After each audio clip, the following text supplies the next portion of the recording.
In the remains of a mosque in Khan Yunis' birthplace, there were prayers for Yahya Sinwar, funeral rites without the body of the man they regard as a martyr.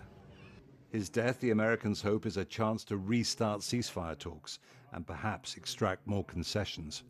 But far from here, in Qatar, Sinwar's deputy, who's also the Hamas chief negotiator, stuck to his conditions. The hostages will not be freed until you end the aggression against our people in Gaza and fully withdraw from the Gaza Strip and release our heroes, the prisoners, from the occupation jails.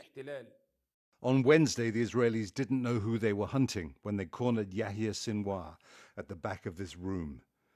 By releasing this footage, the Israelis are helping to build a legend.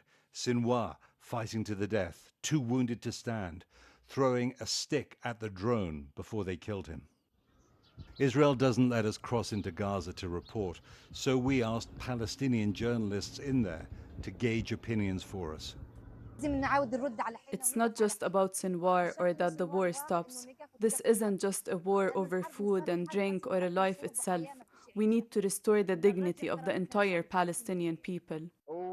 I admit I've been wrong about Sinwar since 7 October, like some others. I misjudged him. We thought he was hiding, but he was fighting. He was armed and engaged in battle. There are still many others. I don't know if the war will end or not. Everyone wants the war to end, but we just don't know. May the God have mercy on all the dead. Israel senses weakness in Hamas without Sinwar, and more combat units went into northern Gaza, ignoring American pleas for more humanitarian aid instead. Hostage families want Prime Minister Netanyahu to prioritize a deal to free them. This is a huge gain for the Israeli government. It can no longer say that Hamas is stopping a deal from happening.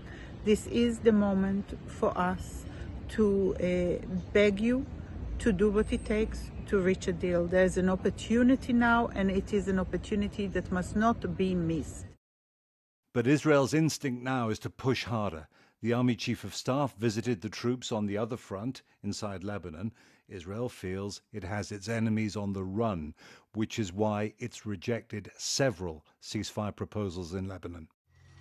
The next enemy Israel wants to hurt is Iran. Retaliation for attacking Israel with missiles is coming. Hopes that Sinwar's death might be a chance to slow the war down for diplomacy to work could be wishful thinking. Jeremy Bowen, BBC News, Jerusalem.